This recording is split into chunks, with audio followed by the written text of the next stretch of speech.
Second last topic जो है वो कोऑपरेटिव पोर्शन जितना जैसा कि हमने पढ़ने का वादा किया था उसका सेकंड लास्ट टॉपिक है और इसके बाद सिर्फ एक ही टॉपिक है जो आपका बचता है, वो है रोल ऑफ नाबार्ड्स एंड एनसीडीसी। वो हम नेक्स्ट लेक्चर में पढ़ेंगे, 2-3 दिन में ही हम उसको भी कवर करेंगे और वो आपका कोऑपरेटिव का पोर्शन जो है वो ख़त्म हो जाएगा। आज के टॉपिक में जो हमने बात करनी वो है क्रेडिट स्ट्रक्चर सोसाइटीज़, जिसमें आपको कोऑपरेटिव बैंक्स और पैक्स जो हैं यानी प्राइमरी एग्रीकल्चर क्रेडिट सोसाइटीज़, इनके ऊपर फोकस जो है वो दिया गया है, यानी इन दो चीज़ों को पढ़ना है। और उसके बाद रेगुलेटरी रूल्स के बारे में पूछा गया है कि कैसे आरबीआई और कैसे जो रजिस्ट्रार रहते हैं कोऑपरेटिव सोसाइटीज़ के, जो कि गवर्नमेंट के द्वारा नॉमिनेट होते हैं, गवर्नमेंट के द्वारा भेजे जाते हैं, वो कैसे इन कोऑपरेटिव बैंक्स को और पैक्स जो होते हैं, जो एग्रीकल्चर इंस्टीट्यूट्स हैं, कोऑपरेटिव क्रेडिट इंस्टीट्यूट्स, इनको कैसे जो है ये रेगुलेट करते हैं। तो आइए शुरू करते हैं। वीडियो पीडीएफ जो है इसकी वो आपको टेलीग्राम चैनल पर मिल जाएगी, जिसका लिंक जो है वो आपको डिस्क्रिप्शन बॉक्स में मिल जाएगा। शुरू करते हैं वीडियो। सबसे पहले तो कहते हैं कि क्रेडिट स्ट्रक्चर सोसाइटीज़ होती क्या हैं। देखिए सिंपली अगर हम कहें तो क्रेडिट स्ट्रक्चर सोसाइटीज़, क्रेडिट का मतलब आप जानते हैं कि क्रेडिट का मतलब होता है लोन देना। तो जो भी सोसाइटीज़ जो भी कोऑपरेटिव सोसाइटीज़ जो कि क्रेडिट देने का काम करती हैं, लोन देने का काम करती हैं लोगों को, उन्हें हम क्रेडिट स्ट्रक्चर सोसाइटीज़ कहते हैं।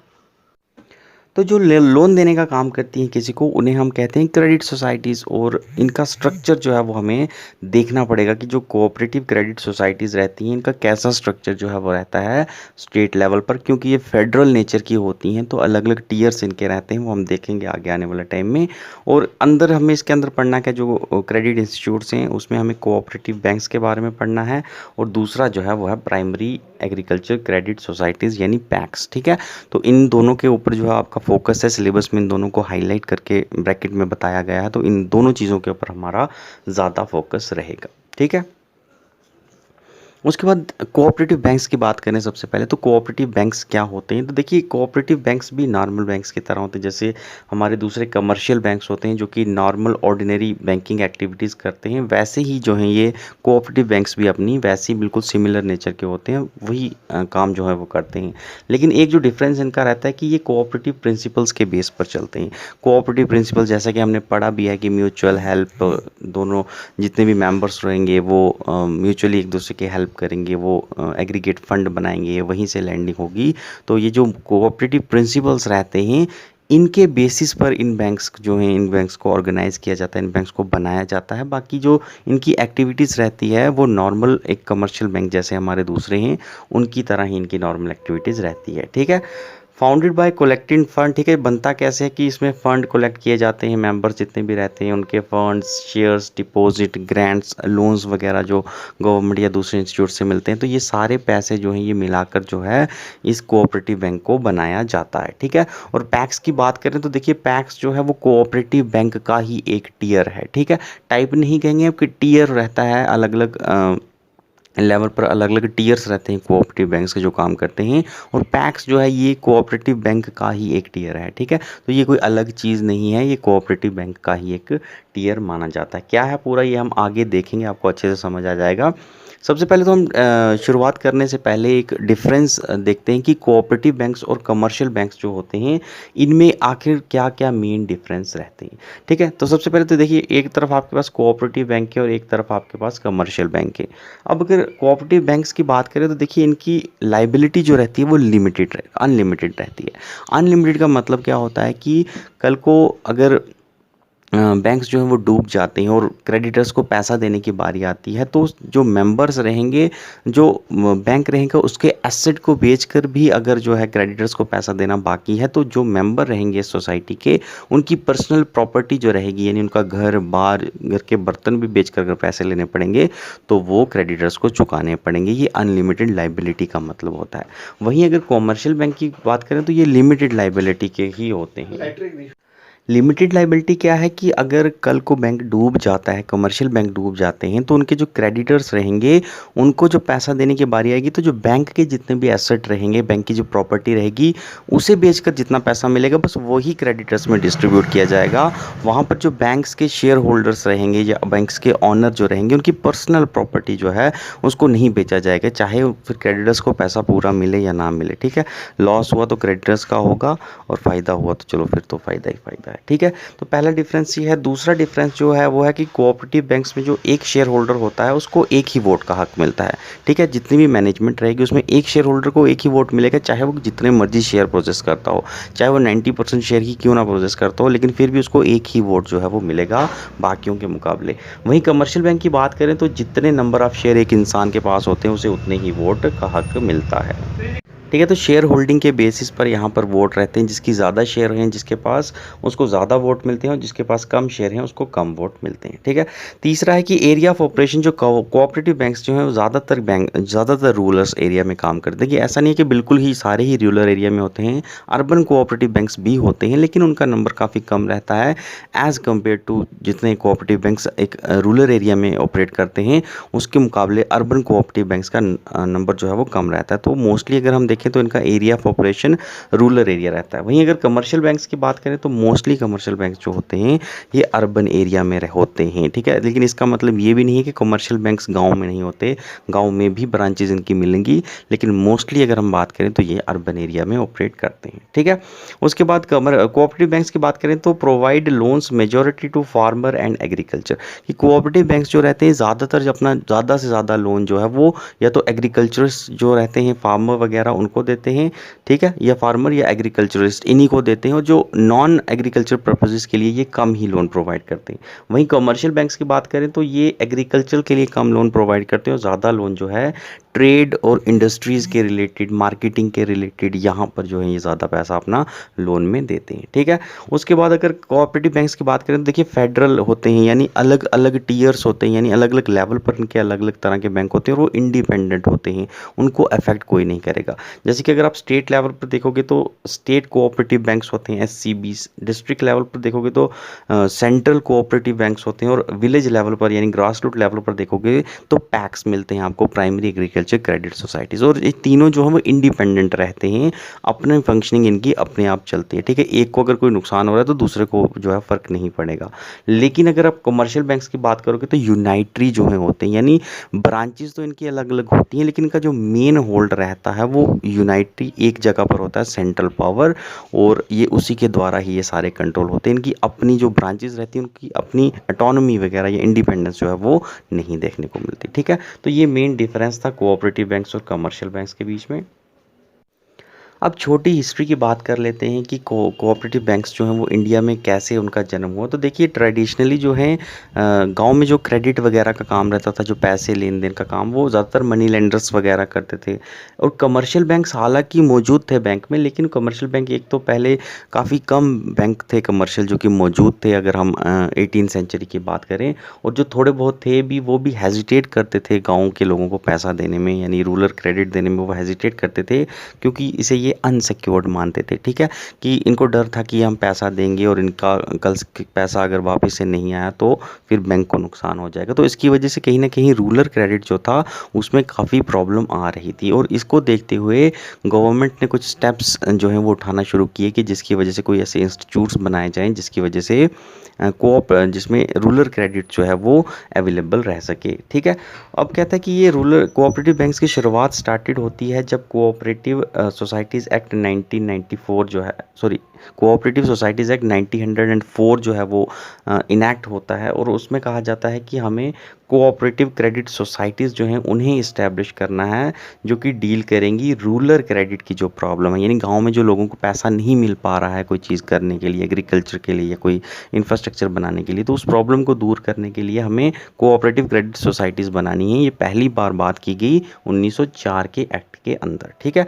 उसके बाद कोऑपरेटिव सोसाइटीज़ एक्ट जो था 1912 का जो था, जिसके अंदर ही रजिस्ट्रेशन होती है कोऑपरेटिव सोसाइटीज़ की, जैसा कि मैंने आपको पढ़ाया भी है, उसमें ये कहा गया कि establish new organisation for supervision auditing and supply of cooperative credit.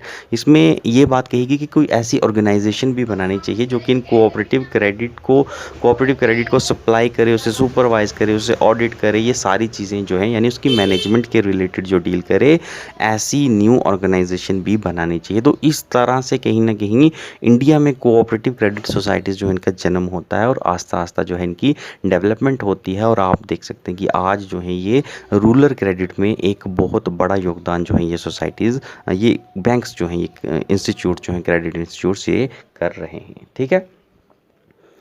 उसके बाद देखिए ये स्ट्रक्चर रहता है कोऑपरेटिव बैंकिंग का। अगर हम देखें तो एक नॉर्मल स्ट्रक्चर जो है वो रहता है। इसमें अगर आप देखोगे तो सबसे पहले तो देखिए कोऑपरेटिव क्रेडिट इंस्टीट्यूट जो होते हैं ये दो तरह के रहते हैं। एक तो है एग्रीकल्चर क्रेडिट इंस्टीट्यूट, एक रहता है नॉन एग्रीकल्चर क्रेडिट इंस्टीट्यूट। तो एग्रीकल्चर इंस्टीट्यूट वही हो गया जो एग्रीकल्चर पर्पजेज़ के लिए लोन देगा, और नॉन एग्रीकल्चर हो गया जो एग्रीकल्चर के अलावा जो बाकी पर्पजेज़ हैं उनके लिए लोन देगा। अब देखिए जो नॉन एग्रीकल्चर क्रेडिट इंस्टीट्यूट्स हैं ये हमारे काम के नहीं है। हमें रूरल क्रेडिट के ऊपर ज़्यादा ध्यान देना है, हमें एग्रीकल्चर क्रेडिट्स के ऊपर ज़्यादा ध्यान देना है। इसलिए हमारा फोकस जो है वो एग्रीकल्चर क्रेडिट इंस्टीट्यूट पर रहेगा, क्योंकि आपके सिलेबस में कोऑपरेटिव बैंक्स और पैक्स के ऊपर जो है वो ज़्यादा जोर देकर कहा गया है। ठीक है। तो सिर्फ एग्रीकल्चर इंस्टीट्यूट की बात करेंगे। इसमें दो तरह के अगेन फर्दर डिवीजन रहती है। एक तो होती है शॉर्ट टर्म इंस्टीट्यूट जो कि थोड़े वक्त के लिए किसी को लोन देते हैं, और एक होता है लॉन्ग टर्म क्रेडिट इंस्टीट्यूट जो कि ज़्यादा वक्त के लिए जो है वो लोन देते हैं। ठीक है। और जो लॉन्ग टर्म क्रेडिट इंस्टीट्यूट्स होते हैं इन्हें हम लैंड डेवलपमेंट बैंक्स भी कहते हैं, और इन्हें लैंड मॉर्टगेज बैंक भी कहते हैं, जो कि हमने प्रीवियस लेक्चर्स में पढ़ा है। ठीक है। अब जो शॉर्ट टर्म क्रेडिट इंस्टीट्यूट्स रहते हैं ये तीन तरह के होते हैं। एक तो स्टेट कोऑपरेटिव एससीबीज जैसा मैंने बताया, सेंट्रल कोऑपरेटिव बैंक्स जो कि डिस्ट्रिक्ट लेवल पर काम करते हैं, और साथ ही साथ अगर आप तीसरे नंबर पर देखोगे तो प्राइमरी एग्रीकल्चर क्रेडिट सोसाइटीज यानी पैक जो कि विलेज लेवल पर काम करती है। ठीक है। तो एक और अलग से भी स्ट्रक्चर जो है ये आप देख सकते हैं, कोऑपरेटिव इंस्टीट्यूट्स है जो है इसके अंदर जो है अब हम पढ़ेंगे कि दो तरह के होते हैं, अर्बन कोऑपरेटिव बैंक्स और एक होते हैं रूरल क्रेडिट बैंक्स। ठीक है। हमारा जोर अगेन मैं आपको कहूँगा कि रूरल क्रेडिट बैंक के ऊपर रहेगा, क्योंकि हमें पैक्स और कोऑपरेटिव बैंक्स के बारे में ही पढ़ना है। अर्बन कोऑपरेटिव बैंक्स जो हैं वो क्या होते हैं, सिंपली एक हम छोटा सा ओवरव्यू देखेंगे। इसमें कहता है कि ये दो तरह के होते हैं, again schedule urban commercial bank and non schedule urban commercial bank. देखिए शेड्यूल वो होते हैं जो कि आरबीआई के सेकंड शेड्यूल के अंदर जो रजिस्टर्ड रहते हैं उन्हें हम शेड्यूल, जो अर्बन कोऑपरेटिव बैंक्स रहते हैं जो सेकंड शेड्यूल के अंदर जो है वो रजिस्टर्ड नहीं रहते उन्हें हम अनशेड्यूल्स जो हैं यानी non schedule urban commercial banks कहते हैं। ठीक है। जो शेड्यूल्स रहते हैं उन्हें अच्छा फ़ायदा मिलता है, उन्हें अच्छा बेनिफिट मिलता है, उनको काफ़ी सारी फैसिलिटीज़ जो है आरबीआई की तरफ से दी जाती हैं। जो शेड्यूल नहीं रहते उन्हें वो फैसिलिटीज़ नहीं मिल पाती। ठीक है। अब शेड्यूल हों या नॉन शेड्यूल हों ये दो तरह के रहते हैं। एक तो मल्टी स्टेट यानी एक स्टेट से ज़्यादा स्टेट्स में जो ऑपरेट कर रहे हैं, और दूसरे रहते हैं जो कि सिंगल स्टेट में ऑपरेट करते हैं। यहाँ भी आपको सेम टाइप्स जो है वो मिलेगी। तो ये एक ओवरव्यू है सिंपल। हमें जो मेन फोकस रखना है वो है रूरल कोऑपरेटिव क्रेडिट इंस्टीट्यूट्स। यहाँ पर हमने पीछे पढ़ा ही है कि ये शॉर्ट टर्म होते हैं, लॉन्ग टर्म रहते हैं। शॉर्ट टर्म में आपका स्टेट कोऑपरेटिव बैंक हो गया, डिस्ट्रिक्ट कोऑपरेटिव बैंक हो गया, और प्राइमरी एग्रीकल्चर कोऑपरेटिव सोसाइटीज़ होगी।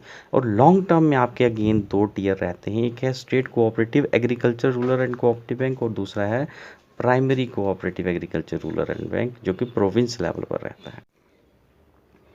तो जो स्टेट वाले होते हैं ये स्टेट लेवल पर काम करते हैं, और जो जो primary cooperative long term institutes हैं जो कि एग्रीकल्चर रूरल कोऑपरेटिव बैंक्स रहते हैं ये विलेज लेवल पर काम करते हैं। ठीक है। प्रोविंसेस लेवल पर काम करते हैं।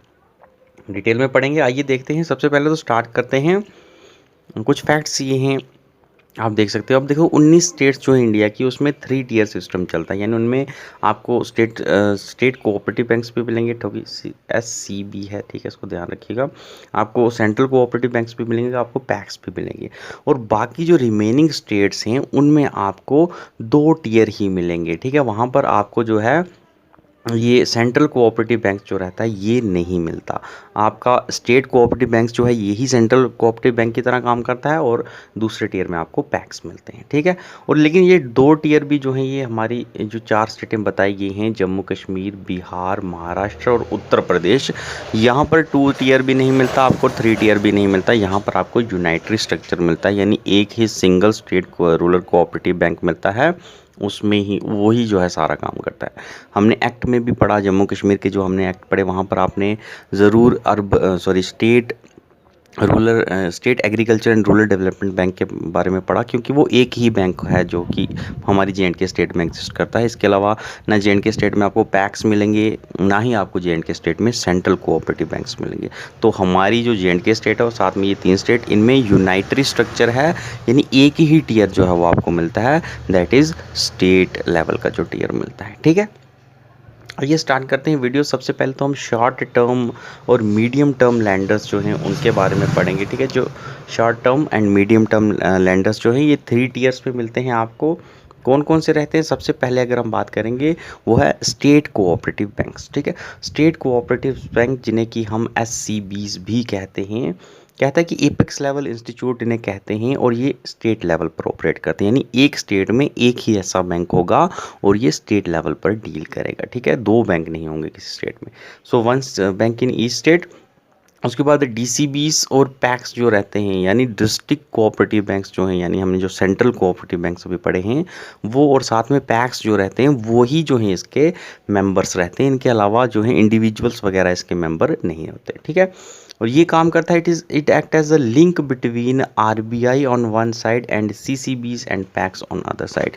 तो ये RBI के और CCBs और पैक्स के बीच में एक लिंक की तरह काम करता है, यानी RBI डायरेक्टली CCBs को भी पैसा नहीं दे सकती और वो डायरेक्टली पैक्स को भी पैसा नहीं दे देती। तो अगर RBI को पैसा उन तक पहुंचाना है तो वो स्टेट कोऑपरेटिव बैंक्स को देगी, और अगर स्टेट कोऑपरेटिव बैंक्स जो हैं वो देंगी CCBs को, यानी सेंट्रल कोऑपरेटिव बैंक्स को, और CCBs जो हैं वो पैक्स को देंगी। तो ये लिंक की तरह काम करता है RBI और इनके बीच में।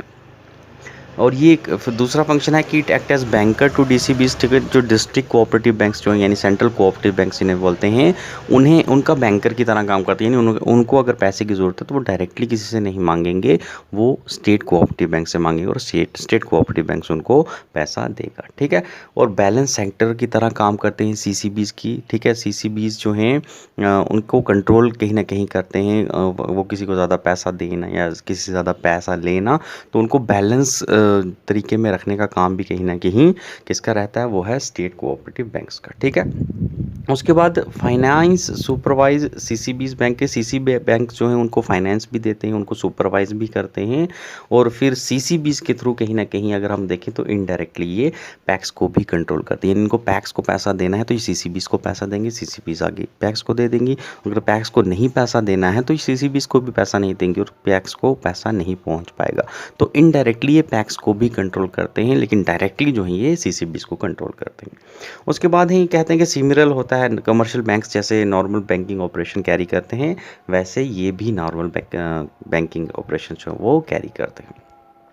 अब अगर बात करें कि इनकी वर्किंग कैपिटल कहाँ से आती है, देखिए वर्किंग कैपिटल इनकी आती है 3 जगह से। एक तो इनके जो अपने फंड्स रहते हैं वहाँ से आती है, और एक आती है डिपॉजिट्स जो लोग जमा करवाते हैं या मिनिस्ट्री वगैरह या गवर्नमेंट की तरफ से आते हैं, और तीसरा रहता है बोरोइंग, ये जो खरीद फरोख्त करते हैं। ठीक है, लोन लेते हैं। एक तो देने का काम हो गया, वो हम ये दूसरी तरफ पढ़ेंगे। एक होता है बोरोइंग्स, जो लोन लेते हैं बाहर से।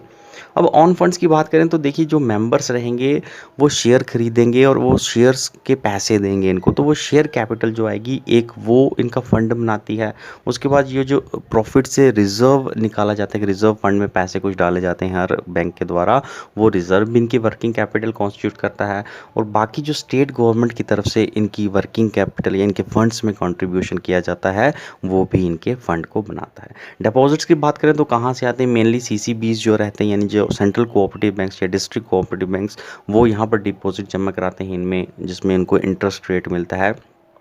उसके बाद इंडिविजुअल्स जो रहते हैं, हालांकि इनके मेंबर नहीं रहते इंडिविजुअल, लेकिन इंडिविजुअल चाहें तो वो पैसा डिपॉजिट करवा सकते हैं, क्योंकि नॉर्मल बैंक की तरह रहते हैं। तो पैसा डिपॉजिट करवाइए, आपको इंटरेस्ट रेट मिलता रहेगा, नॉर्मल इंटरेस्ट जो भी होगा इन बैंक्स का। और लोकल बॉडीज़ जो हैं वो भी डिपॉजिट करवा सकती हैं यहाँ पर। इवन स्टेट गवर्नमेंट्स जो हैं वो भी अपना कोई डिपॉजिट यहाँ पर रखना चाहें तो रख सकती हैं। ठीक है, इवन काफ़ी सारी गवर्नमेंट जो है वो रखती भी हैं। बोरोइंग्स की बात करें तो कहाँ कहाँ से ये पैसा ले सकते हैं, वो है RBI से पैसा ले सकते हैं, स्टेट गवर्नमेंट से पैसा ले सकते हैं और दूसरे भी फाइनेंशियल इंस्टीट्यूट जो हैं वो उनसे पैसा ले सकते हैं अगर इनको पैसे की कमी है, ठीक है। और दूसरी तरफ अगर हम देखें कि लोन और एडवांसेस दे किसको सकते हैं और कैसे दे सकते हैं, तो वो है कि मोस्टली कोऑपरेटिव सोसाइटीज़ को ही जो है, यानी कोऑपरेटिव सोसाइटीज़ जो हैं इन्हीं को लोन दे सकते हैं। कोऑपरेटिव सोसाइटीज़ के बाहर जो है वो काफ़ी कम लोन देते हैं। आप देखोगे तो 98% लोन इनका जो है वो कोऑपरेटिव सोसाइटीज़ को ही जाता है, और जो कोऑपरेटिव सोसाइटीज़ के अलावा जो दूसरी तीसरी जो इंस्टीट्यूट्स हैं उनको सिर्फ 2% लोन ही इनके द्वारा मिलता है, ठीक है। और जो कोऑपरेटिव सोसाइटीज़ को भी लोन जाता है वो मोस्टली एग्रीकल्चर पर्पसेस के लिए ही जाता है, तो कोई दूसरी चीज़ बनाने के लिए ये लोन नहीं देंगे।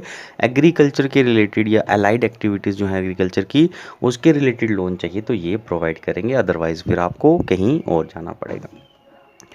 दूसरे टियर की बात करें तो देखिए, दूसरा टियर डिस्ट्रिक्ट लेवल पर अगर आप देखोगे शॉर्ट टर्म लेंडिंग के लिए, तो वो आता है आपका सेंट्रल कोऑपरेटिव बैंक, इसे हम डिस्ट्रिक्ट कोऑपरेटिव बैंक भी कहते हैं।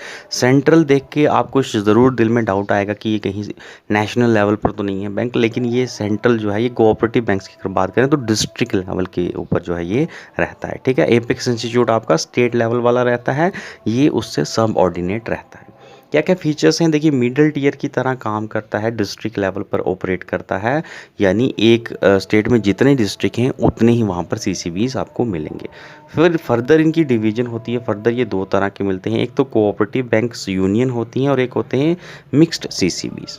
अब जो कोऑपरेटिव बैंकिंग यूनियन वो कैसी होती हैं, कोऑपरेटिव बैंकिंग यूनियन वो होती हैं जहाँ पर मेंबरशिप जो है वो सिर्फ कोऑपरेटिव सोसाइटीज़ को मिलती है, इंडिविजुअल्स को मेंबरशिप नहीं मिलती, उसे हम कहते हैं कोऑपरेटिव बैंकिंग यूनियन।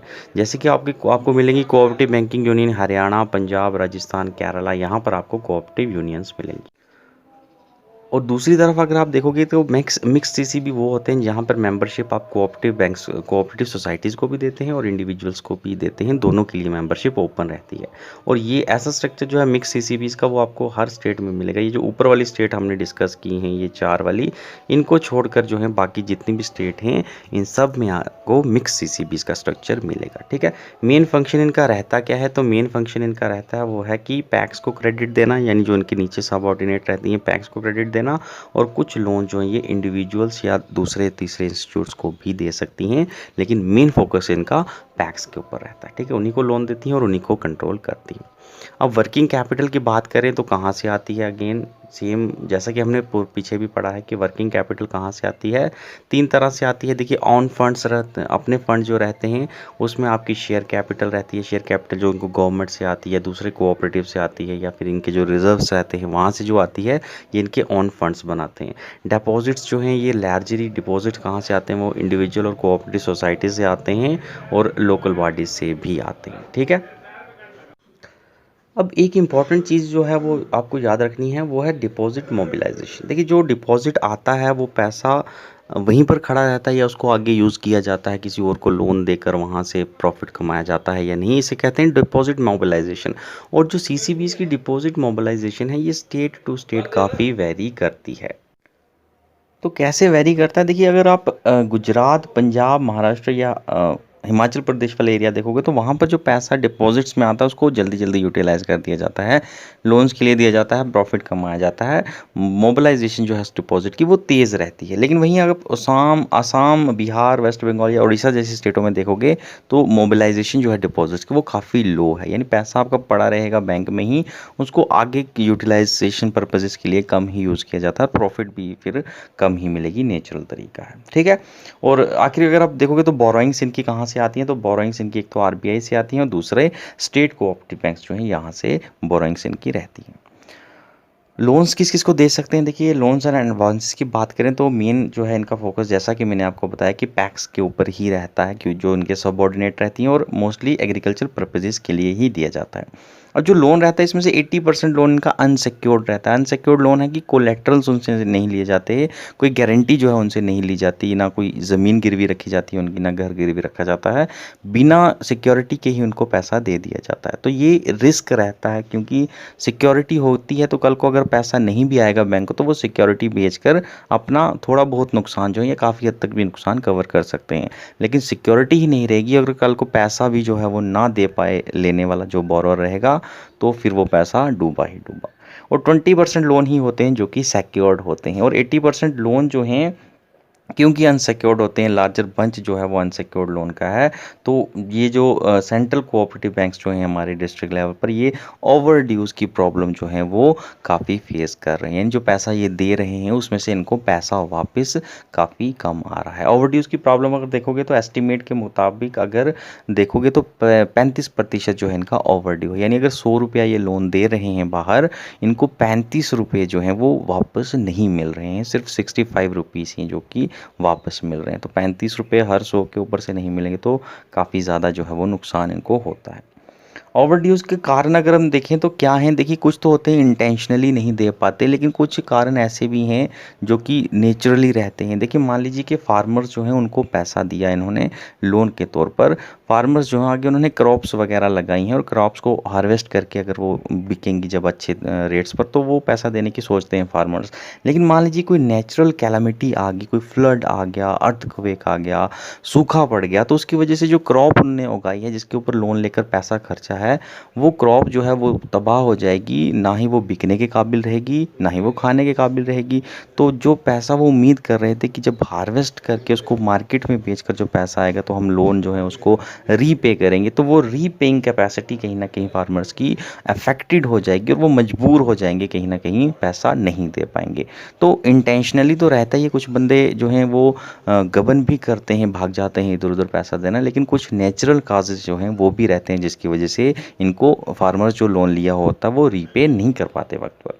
उसके बाद इनएडिक्वेट सुपरविज़न अगर हम देखें कि इनको सुपरवाइज़ करना जो है, जो स्टेट कोऑपरेटिव बैंक्स का काम या गवर्नमेंट का काम है, स्टेट गवर्नमेंट का, वो सुपरवाइज़ इनको अच्छे से नहीं करती, टाइम टू टाइम नहीं देखती कि क्या चीज़ की इनको ज़रूरत है या क्या चीज़ में ऐड करनी है, डिलीट करनी है।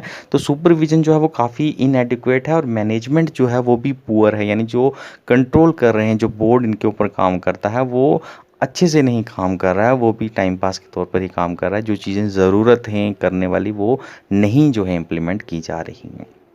उसके बाद absence of linking of credit with marketing, ये जो है एग्रीकल्चर के ही लिए ही मेन जो है वो देती हैं। तो एग्रीकल्चर का अगर अच्छे से हार्वेस्ट नहीं हो पाएगा तो वो लोन नहीं दे पाएंगे। इससे अच्छा कहते हैं कि एक सजेशन इनके लिए ये है कि ये मार्केटिंग के लिए भी जो है इनको पैसा देना चाहिए। यानी बेचने के लिए जो है लोन, यानी जो हार्वेस्ट के बाद जो बेचने का वक्त आता है उसे मार्केटिंग वगैरह कहते हैं, उसे स्टोर करना, आगे बेचना, उस पर्पज़ के लिए ये लोन नहीं देते। तो अगर उस पर्पज़ के लिए लोन देंगे तो वो जो है एक ऐसी चीज़ रहती है जो कि होगी ही होगी। देखिए हार्वेस्ट हो रहा है तो बेचना तो है ये, तो अगर हार मार्केटिंग अगर अच्छी चल रही है बंदे की तो उसको पैसा आएगा ही आएगा। मार्केटिंग जो है वो फ्लड या ड्रॉट वगैरह की वजह से नहीं रुकने वाली।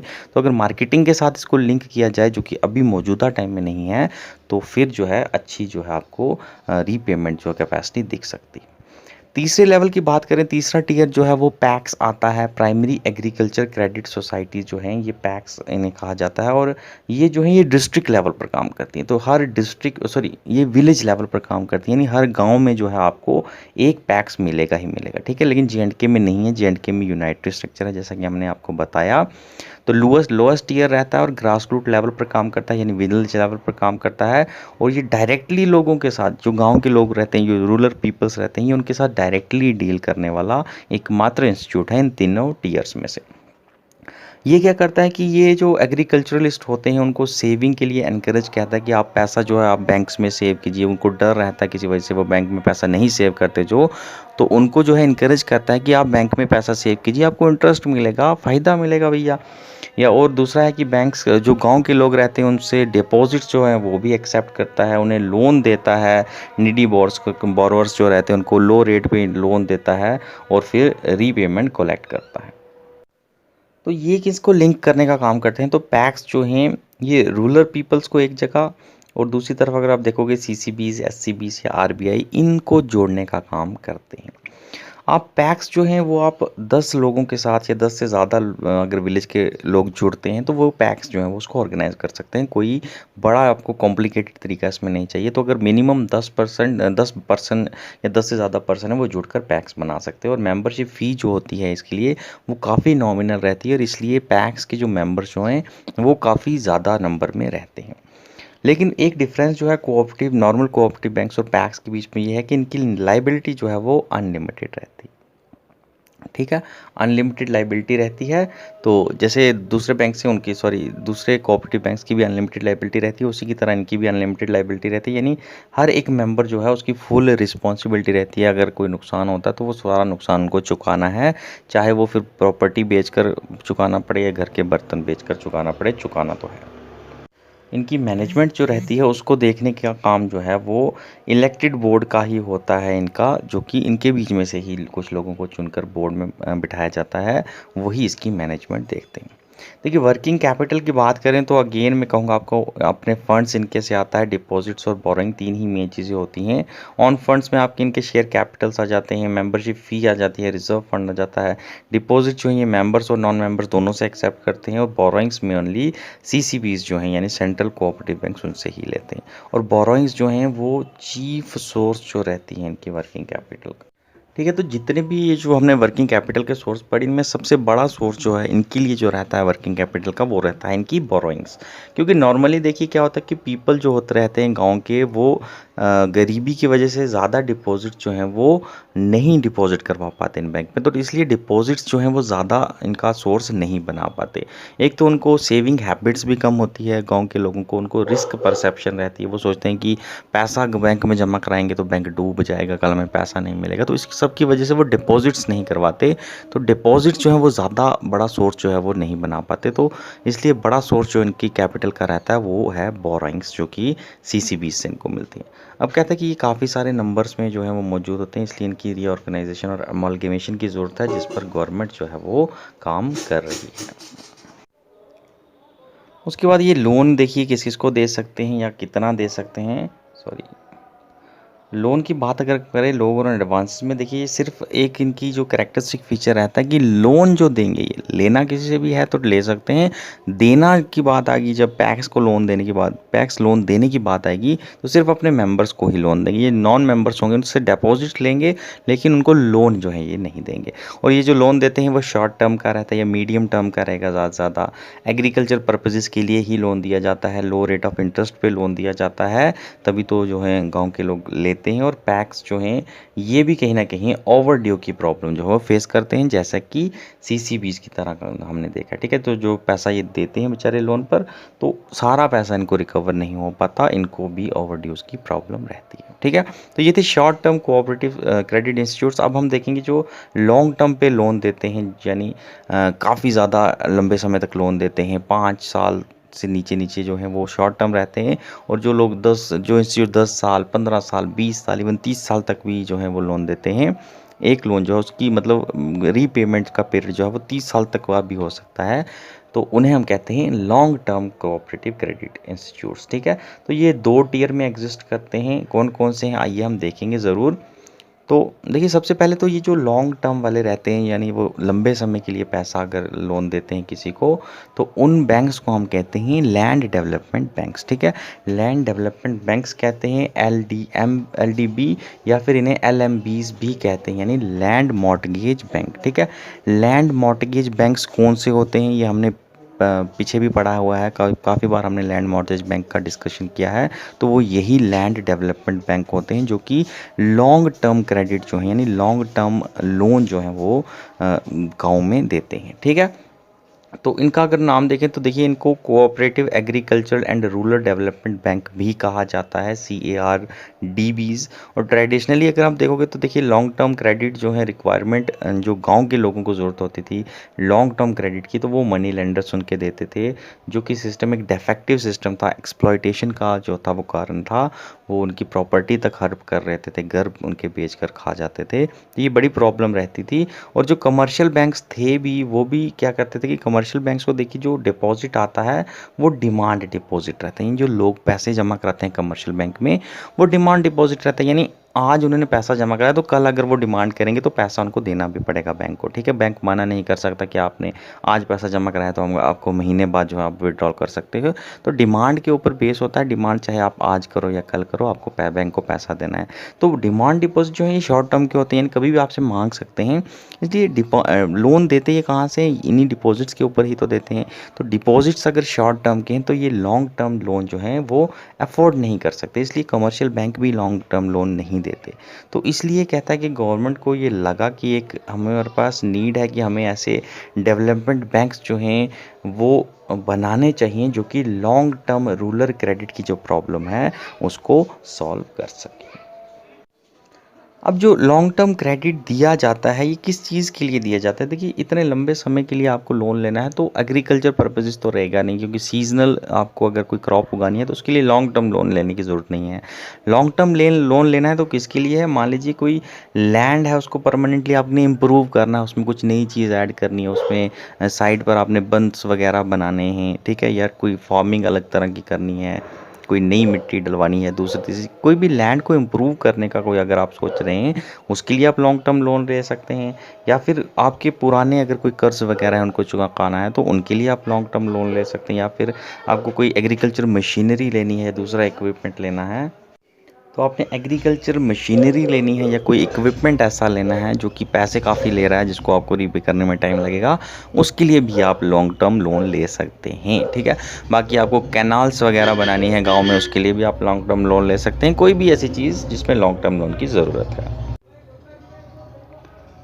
उसके बाद अगर आप देखोगे तो देखिए लैंड डेवलपमेंट बैंक होते हैं या लैंड मॉर्टगेज बैंक रहते हैं, ये रजिस्टर्ड तो कोऑपरेटिव सोसाइटीज़ एक्ट के अंदर ही रहते हैं, लेकिन इनकी लाइबिलिटी जो है वो लिमिटेड रहती है। जैसे कमर्शियल बैंक्स की लाइबिलिटी लिमिटेड है, वैसे इन लैंड मॉर्टगेज बैंक या लैंड डेवलपमेंट बैंक है इनकी लाइबिलिटी भी लिमिटेड रहती है। अनलाइक जो कि शॉर्ट टर्म हमारे इंस्टीट्यूट जिनकी अनलिमिटेड लाइबिलिटी होती है उनके मुकाबले इनकी लाइबिलिटी लिमिटेड होती है। हालांकि रजिस्ट्रेशन इनकी सोसाइटीज कोऑपरेटिव सोसाइटीज एक्ट के अंदर ही होती है, ठीक है। इनके दो टियर रहते हैं। देखिए सबसे पहले तो स्टेट लेवल पर जो रहता है इनका वो रहता है कि state cooperative agriculture and rural development bank, ठीक है, ये स्टेट लेवल पर ऑपरेट करता है और एक स्टेट में ये एक ही होता है। और दूसरा जो है सॉरी जो स्टेट लेवल वाला है इसे हम प्रीवियसली पहले जो है हम सेंट्रल लैंड मॉर्टगेज बैंक कहते थे, अब जो है इसको जो है SCARDB इसके नाम से जाना जाता है, ठीक है।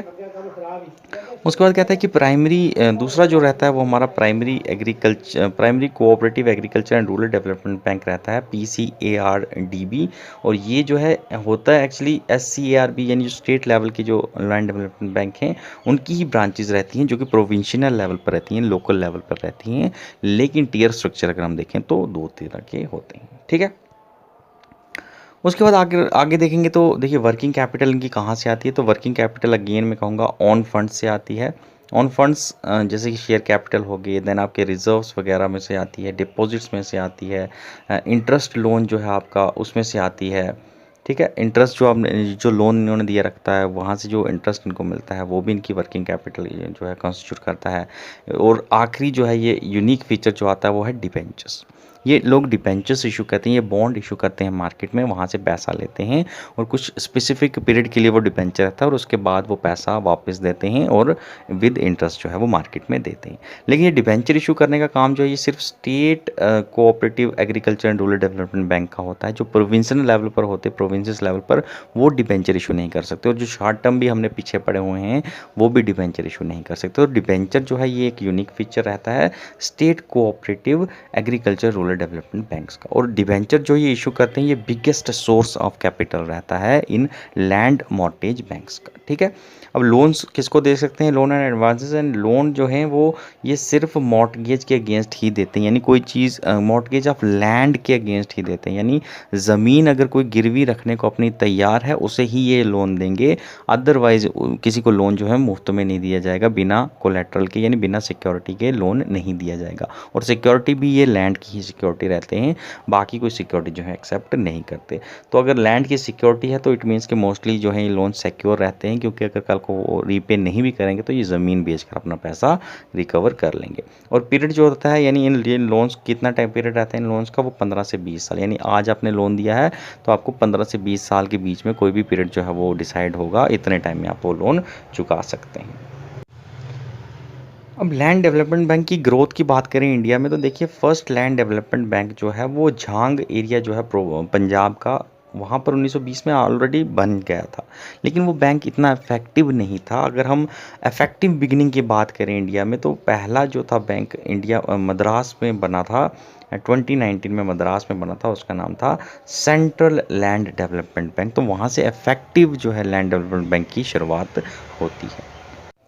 तो ग्राउथ में आपकी जो है ये 2 ही चीज़ें आपको याद रखनी है कि झांग एरिया ऑफ पंजाब से इनकी शुरुआत हुई थी लैंड डेवलपमेंट बैंक, लेकिन वो इफ़ेक्टिव नहीं था। इफ़ेक्टिव जो बिगिनिंग है वो मद्रास से स्टार्ट होती है। अब इम्पोर्टेंस की बात करें तो आखिर क्यों कोऑपरेटिव बैंक्स जो हैं वो इतने ज़रूरी हैं, जिसके बारे में हम इतना बड़ा लेक्चर पढ़ रहे हैं, आपको सिलेबस में है। तो सबसे पहले देखिए, ट्रेडिशनल डिफेक्टिव सिस्टम जो था मनी लेंडर्स का गांव में पैसा देने का, उसके अगेंस्ट जो है ये अल्टरनेटिव क्रेडिट सोर्स के तौर पर जो है ये उभर कर आते हैं, जो कि जो डिफेक्टिवनेस रहती है पुराने सिस्टम में उसको परें करके ज़रूरत के हिसाब से जो है गांव में लोन देने का काम करते हैं। उसके बाद कहता है कि डिक्रीज़ रेट ऑफ इंटरेस्ट पर जो है ये लोन देते हैं, तो लोगों को फ़ायदा रहता है। ये डायरेक्टली भी रेट डिक्रीज़ करते हैं, यानी डायरेक्टली इनसे जो लोन लेने आएगा फार्मर वगैरह, तो उसको ये रिड्यूस रेट पर लोन देते हैं। दूसरा, इनडायरेक्टली भी जो है ये बाकी इंस्टीट्यूट्स के इंटरेस्ट को कम करने में भी जो है काम करते हैं। तो इनडायरेक्टली ये पुश करते हैं जो बाकी इंस्टीट्यूट्स हैं। देखिए, खुद जो है ये मान लीजिए कोई मनी लेंडर था, पहले वो 10% के हिसाब से जो है इंटरेस्ट रेट लगाकर पैसा दे रहा था, और जब ये कोऑपरेटिव बैंक्स आई इन्होंने 5% इंटरेस्ट रेट के हिसाब से इंटर लोन देना शुरू कर दिया। तो अब देखिए 5% अगर ये लोन दे रहे हैं इंटरेस्ट पर, तो सारे लोग इन्हीं से पैसा लेंगे। फिर वो 10% वाले के पास कौन ही जाएगा, कोई नहीं जाना पसंद करेगा। इसलिए जो 10% वाला होगा, अगर उसे कंपटीशन में रहना है इसके साथ, तो उसको क्या करना पड़ेगा, उसको अपना इंटरेस्ट रेट भी कम करना पड़ेगा। तो अगर वो खुद का इंटरेस्ट रेट भी 5 से 6% पे ले आएगा, तो फिर तभी जाकर जो उससे कोई लोन लेगा। तो इसलिए ये खुद डायरेक्टली तो कम रेट पर इंटरेस्ट पर पैसा देते ही हैं, और दूसरा जो है इनडायरेक्टली बाकी इंस्टीट्यूट जो हैं उनको भी पुश करते हैं कि आप भी कहीं ना कहीं इंटरेस्ट कम कीजिए, तभी आप कंपटीशन में रहेंगे, अदरवाइज़ आपसे कौन ही लोन लेगा फिर। उसके बाद कहता है कि ये जो लोन देते हैं कोऑपरेटिव बैंक, ये सिर्फ प्रोटेक्टिव पर्पसेस के लिए देते हैं, यानी ऐसे ही आपको गाड़ी खरीदनी है या फिर कोई चीज़ खुशी के तौर पर कोई चीज़ लेनी है, तो उसके लिए आपको लोन नहीं मिलेगा। कोई प्रोडक्टिव पर्पस है, आप कुछ क्रॉप उगाना चाहते हैं, आप कोई चीज़ बनाना चाहते हैं जिससे आपको कल वापस फ़ायदा मिलेगा, कोई सोसाइटी को फ़ायदा मिलेगा, आपको प्रॉफिट मिलेगा, उसी चीज़ के लिए ये आपको लोन देंगे। तो प्रोडक्टिव पर्पसेस के लिए ही लोन मिलते हैं। उसके बाद ये इनकरेज करते हैं रूरल इंडिया को कि आप सेव कीजिए अपना पैसा हमारे पास, और फिर जो सेव पैसा जो सेव होता है उसको इन्वेस्टमेंट में लगाने का काम भी ये लोग करते हैं। तो इस तरह से भी जो है ये इम्पॉर्टेंट रहते हैं। अब कहता है कि जब कमर्शियल बैंक्स जो हैं इनकी नेशनलाइजेशन होती है 1969 में, तो उससे पहले ये प्राइवेट बैंक होते हैं सारे। तो प्राइवेट बैंक जो हैं वो लोगों को जो हैं इतना क्रेडिट देने में गांव के लोगों को क्रेडिट देने में इतना विश्वास नहीं रखते, क्योंकि वो रिस्क रहता है, उनको लोन नहीं देते। तो जब तक ये नेशनलाइज नहीं हुए 1969 तक, तो उससे पहले ये कोऑपरेटिव बैंक्स जो थे ये ओनली इंस्टीट्यूट थे, ओनली क्रेडिबल इंस्टीट्यूट थे जो कि रूरल क्रेडिट देते थे गांव के लोगों को। और आज भी हालांकि ये काफ़ी हद तक मदद कर रहे हैं, लेकिन अब कमर्शियल बैंक जब से नेशनलाइज हुए हैं, वो भी जो हैं वो उनके ऊपर जो है आपको पता है कि उनको बाउंड कर दिया जाता है कि इतना प्रतिशत पैसा आपको प्रायोरिटी सेक्टर लैंडिंग में देना है। तो वो अब मजबूरन तौर पर भी जो है वो पैसा देते हैं एग्रीकल्चर में, जो कि वो पहले नहीं देते थे। पहले सिर्फ कोऑपरेटिव बैंक्स ही थे जो कि गांव के लोगों को पैसा देने का काम करते थे। अब कहते हैं कि रेगुलेशन जो है कोऑपरेटिव बैंक्स की, ये भी आपको अलग से है कि आरबीआई कैसे कंट्रोल करता है, कैसे रेगुलेशन इनके ऊपर लाता है, या फिर रजिस्ट्रार जो रहता है वो कैसे लगाता है। तो रजिस्ट्रार गवर्नमेंट की तरफ से अपॉइंट किया जाता है। तो इसलिए डुअल कंट्रोल जो है कोऑपरेटिव बैंक्स और पैक्स के ऊपर रहता है, यानी रजिस्ट्रार भी इनको कुछ एंगल्स में कंट्रोल करता है, रेगुलेट करता है, कुछ एंगल में आपको आरबीआई जो है वो भी इनको रेगुलेट करता है। देखिए, मेन जो है डिफरेंसेस हम देखेंगे क्या क्या चीज़ें कौन कौन रेगुलेट करता है। तो रेगुलेटरी रोल आरबीआई का, यहाँ पर आरबीआई है जो चीज़ें रेगुलेट करता है, यहाँ पर रजिस्ट्रार कौन सी चीज़ें रेगुलेट करता है। तो देखिए, अगर आरबीआई की बात करें तो सबसे पहले तो रेगुलेटरी जो फंक्शंस रहते हैं जितने भी कोऑपरेटिव बैंक्स के, वो रेगुलेटरी फंक्शन सारे जो हैं वो आरबीआई देखता है। यानी जैसे कि उनको कैपिटल एडिक्वेसी रेशो इतनी मेंटेन रखनी है, ये सारा आरबीआई देखता है। रिस्क प्रोविजनिंग, यानी कोई लोन अगर आपने दिया है और अगर वो 1 साल के बाद, यानी एक स्पेसिफिक पीरियड के बाद अगर वो लोन की रीपेमेंट नहीं आ रही है, तो ये कुछ अपनी प्रॉफिट से पैसा जो है वो सेव कर देते हैं उस रिस्क के लिए प्रोविजन बनाकर, ताकि कल को लोन वो वापस ना भी आए, तो जगदम से इनके ऊपर क्राइसिस ना आ जाए, तो वो प्रॉफिट का पैसा थोड़ा थोड़ा फिर निकालते रहते हैं उस रिस्क के अगेंस्ट। इसे कहते हैं हैं रिस्क प्रोविजनिंग। तो ये मेंटेन करने का काम भी जो है इनका आरबीआई का रहता है। प्रॉफिटेबिलिटी मेंटेन रहे हर कोऑपरेटिव बैंक में, यानी कोई कोऑपरेटिव बैंक लॉस कर रहा है, यानी 2-3 साल में लगातार लॉस कर रहा है, तो उसके ऊपर फिर कुछ रेगुलेशंस लगाए जाते हैं, कंट्रोल लगाए जाते हैं, जिसके तहत, जिसके डर की वजह से कोऑपरेटिव बैंक जो है कहीं ना कहीं अपनी प्रॉफिटेबिलिटी मेंटेन करने की कोशिश करते हैं। उसके बाद कौन कितने किस तरह के लोगों को ये लोन लैंड कर सकते हैं, ये डिसीजन भी आरबीआई लेती है। उसके बाद लाइसेंसिंग जो है, इन कोऑपरेटिव बैंक्स को लाइसेंस जो है वो आपको पता है आरबीआई ही देती है। बैंक कोई भी हो उसको लाइसेंस देने का काम आरबीआई करती है। उसके बाद डिपॉजिट्स इनको कहाँ कहाँ से रेज करने हैं ये भी आरबीआई जो है वो बता देती है। लेकिन देखिए आरबीआई जो है वो डायरेक्टली तो काम नहीं करती। अब आरबीआई ऑलरेडी इतने कमर्शियल बैंक्स की काम कर रही है, गवर्नमेंट को लोन देने का काम करती है, दूसरी तीसरी चीज़ें कर रही है, तो आरबीआई डायरेक्टली अब कोऑपरेटिव बैंक्स को नहीं डील करती। आरबीआई ने आगे नाबार्ड को ये जिम्मेदारी दे रखी है कि नाबार्ड जी आप क्या कीजिए कि आप जो बैंक्स हैं कोऑपरेटिव बैंक्स, इनको इंस्पेक्ट कीजिए और जो जो भी हम आपको प्रोविजंस बता रहे हैं उसके हिसाब से देखिए कि वो बैंक जो है वो काम अच्छा कर रहे हैं या नहीं कर रहे हैं, और फिर आप रिपोर्ट जो है वो सेंड कर दीजिए आरबीआई को, और आरबीआई देखेगा कि हाँ सच में ऐसा ऐसा चल रहा है या नहीं। तो आरबीआई डायरेक्टली इनको इंस्पेक्ट नहीं करती, इंस्पेक्शन के लिए आगे आरबीआई ने नाबार्ड को जिम्मेदारी दे रखी है, लेकिन इनडायरेक्टली से ही नाबार्ड के थ्रू आरबीआई ही इनको कंट्रोल करती है। और रजिस्ट्रार क्या कैसे रेगुलेशन करता है, तो जैसा हमने कोऑपरेटिव सोसाइटीज़ में पढ़ा है रजिस्ट्रार का जो जो रोल रहता है वो सेम रोल उसका कोऑपरेटिव बैंक्स के ऊपर भी रहता है। ठीक है, जैसे कि इनकी इनकॉर्पोरेशन जो है वो रजिस्ट्रार करता है, रजिस्ट्रेशन इनकी जो है सोसाइटीज़ एक्ट के अंदर वो रजिस्ट्रार करता है। ठीक है, पहले सोसाइटीज़ एक्ट के अंदर रजिस्टर रहेंगे कोऑपरेटिव सोसाइटीज़ के तौर पर, तभी जो है ये कोऑपरेटिव बैंक्स बन पाएंगे बाद में लाइसेंस लेकर। इनकी ऑडिटिंग का काम रजिस्ट्रार कराता है, इनकी super session board of director अगर कोई काम नहीं कर रहे उसको सुपरसीड करना है वो काम रजिस्ट्रार का रहता है। लिक्विडेशन अगर करवानी है इनकी वो भी काम जो है वो रजिस्ट्रार का रहता है। तो ये मेन रोल हैं जो कि आरबीआई रेगुलेट करती है एक तरफ हमने देखा, और दूसरी तरफ रजिस्ट्रार क्या रेगुलेट करता है। तो रजिस्ट्रार का तो हमने ऑलरेडी पिछले लेक्चर में काफ़ी पढ़ा है कि क्या क्या चीज़ें होती हैं, तो इसको आपको डिटेल में पढ़ने की मुझे नहीं लगता और ज़रूरत है। तो आरबीआई कैसे और काम कर रही है इसको हम थोड़ा और डिटेल में देखते हैं। तो देखिए आरबीआई एंड कोऑपरेटिव बैंक्स के, आरबीआई और कोऑपरेटिव बैंक्स जो इनके बीच एक जो रिश्ता है, प्यारा रिश्ता, वो क्या है। देखिए आरबीआई के अंदर एक अलग से डिपार्टमेंट रहता है, एग्रीकल्चर क्रेडिट डिपार्टमेंट।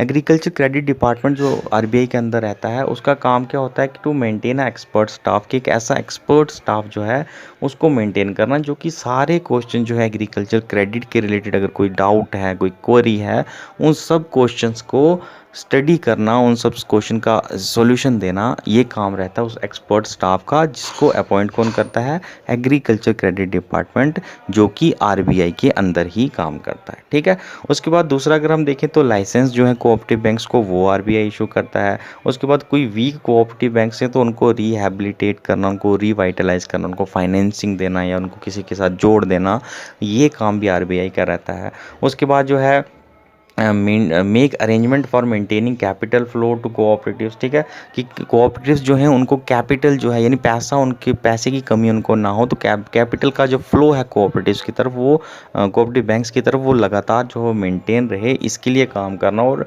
अगर पैक्स वगैरह को पैसे की ज़रूरत पड़ती है तो कमर्शियल बैंक से भी जो है ये पैसा उठाकर फिनांस करवा सकते हैं इन पैक्स को, आरबीआई अगर चाहे तो। ठीक है, उसके बाद जो लैंडिंग पॉलिसी है, यानी जो बैंक जो है ये लोन वगैरह देते हैं, किस पॉलिसी के तहत लोन देना है, किसको कितना लोन देना है, किस हिसाब से लोन देना है, ये पॉलिसीज़ को फार्मूलेट करने का काम भी आरबीआई का रहता है। उसके बाद जो ऑपरेशनल एफिशिएंसी है कि कैसे इनकी जो ऑपरेशंस वगैरह हैं उनको मोर एफिशिएंट बनाया जाए, इसके लिए भी प्रोविज़न बनाना आरबीआई का काम है।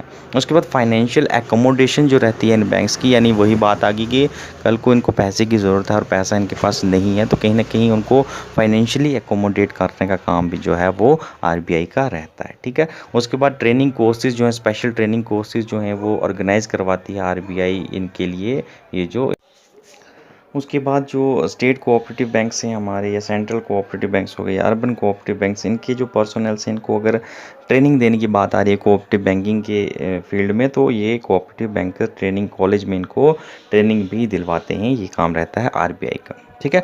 उसमें कहता है कोऑपरेटिव बैंक्स जो हैं ये मान लीजिए कि अगर जैसे कि कमर्शियल बैंक्स के ऊपर प्रॉम्प्ट करेक्टिव एक्शन लग जाता है, अगर वो कुछ कंडीशंस को मेट नहीं करते तो उनके ऊपर काफ़ी सारी रिस्ट्रिक्शंस लगा दी जाती हैं। वो डिपॉजिट्स इतने दे सकते हैं, वो विड्रॉल इतना करवा सकते हैं, वो लोन इतना दे सकते हैं। तो जैसे कमर्शियल बैंक के ऊपर प्रॉम्प्ट करेक्टिव एक्शन लगता है, वैसे ही कोऑपरेटिव बैंक्स के ऊपर सुपरविजन एक्शन फ्रेमवर्क जो है यानी SAF जो है ये लागू हो जाता है अगर वो कुछ कंडीशंस जो उनको मेट नहीं कर पाते। कौन सी कंडीशन है? जैसे मान लीजिए उनका नेट NPA जो है वो 6% या उससे ज़्यादा हो गया तो उनके ऊपर SAF लग जाएगा, या फिर उनको 2 साल तक लगातार लॉस हो रहा है तो उनके ऊपर SAF लगा दिया जाएगा RBI की तरफ से, या फिर उनकी कैपिटल एडिक्वेसी रेशो जो है वो 9% से कम अगर मेंटेन रखी है किसी कोऑपरेटिव बैंक ने, तब उसके ऊपर SAF लगा दिया जाएगा। तो इस तरह से भी जो है वो रेगुलेशन की जाती है। ठीक है। और ये सब रेगुलेशन जो है ये पहले नहीं थी, जब से PMC फ्रॉड हुआ, यानी Punjab and Maharashtra bank cooperative banks का आपने सुना ही होगा फ्रॉड। क्या नाम है हमारे मेहुल चौकसी नाम से एक पर्सन है, उन्होंने जब फ्रॉड किया तो उसके बाद से जो है कोऑपरेटिव बैंक्स के ऊपर ये लगाम लगा दी गई है। पहले जो है इतना कंट्रोल इनके ऊपर नहीं रहता था। उसके बाद 2020 में कुछ अमेंडमेंट हुए हैं हमारे बैंकिंग रेगुलेशन एक्ट में। इसके तहत जो है वो RBI को और ज़्यादा पावर दे दी गई है कि कैसे वो कोऑपरेटिव बैंक्स को कंट्रोल कर सकते हैं। तो क्या अमेंडमेंट हुए हैं आइए देखते हैं। सबसे पहले तो ये जो है ऑर्डिनेंस जो है प्रेसिडेंट के ऑर्डिनेंस के थ्रू जो है इस अमेंडमेंट को पास किया गया है। कोविड की वजह से जो है पार्लियामेंट में बिल जो है वो पास नहीं हो सका। हालांकि बिल जो है टेबल्ड है पार्लियामेंट में, लेकिन पास नहीं हो पाया है। तो ये अमेंडमेंट जो है ये ऑर्डिनेंस के द्वारा लाए जाते हैं। हालांकि पार्लियामेंट में बिल टेबल है, लेकिन अब तक जो है वो पास नहीं हो पाया है। तो प्रेसिडेंट के ऑर्डिनेंस के थ्रू जो है ये अमेंडमेंट लाए जाते हैं। इसके द्वारा क्या कहा जाता है कि कोऑपरेटिव बैंक्स जो हैं उनको रेगुलेटरी फ्रेमवर्क जो RBI का, जो कि कमर्शियल बैंक्स के ऊपर अप्लाई होता है, उसके अंदर कोऑपरेटिव बैंक को भी अब लाया गया है। ठीक है। और ये बिल्कुल PMC फ्रॉड के बाद ही जो है सब कुछ हुआ है। अमेंडमेंट में क्या है कि अमेंडमेंट में RBI जो है अब जो है इन कोऑपरेटिव बैंक को, अगर उसको लगता है कि पब्लिक इंटरेस्ट में इनको हमें मर्ज करना है किसी के साथ, यानी रिकंस्ट्रक्ट करना है, तो ये RBI वाले कर सकते हैं बिना कोई मोरेटोरियम ऑर्डर जो है वो इशू किए। मोरेटोरियम ऑर्डर क्या रहता है कि इनको एक टाइम दिया जाता है कि इस टाइम के अंदर आप सुधारिए अपने आप को, अदरवाइज आपके खिलाफ एक्शन लिए जाएंगे। लेकिन अब RBI जो है बिना वो पीरियड, एक टाइम पीरियड जो है मोरेटोरियम दिए बिना हुआ है, इनको या तो मर्ज भी कर सकती है और रिकंस्ट्रक्ट भी कर सकती है अगर उनको लग रहा है कि पब्लिक इंटरेस्ट में ये चीज़ होनी चाहिए। ठीक है।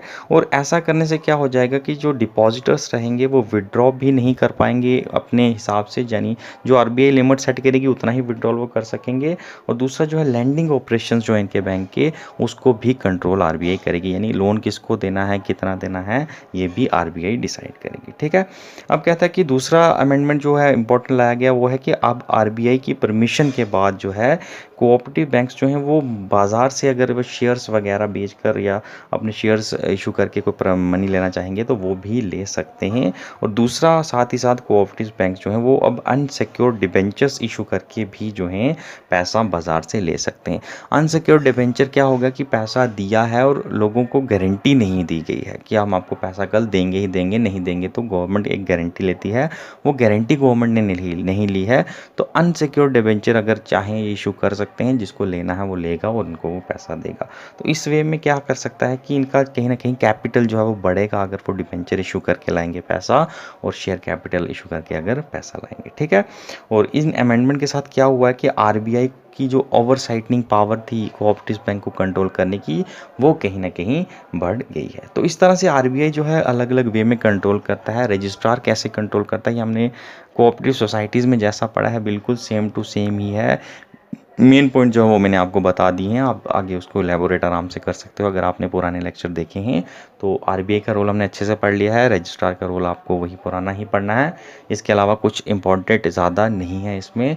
MCQs जो होंगे इसके ऊपर उसको हम अलग से डिस्कस करेंगे ज़रूर अगली वीडियो में, तो बने रहेगा हमारे चैनल के साथ। आज की वीडियो में इतना ही, आखिरी जो लेक्चर रहेगा उसको भी हम जल्दी डिलीवर करने की कोशिश करेंगे। तो thank you for watching this video, thank you, have a nice day.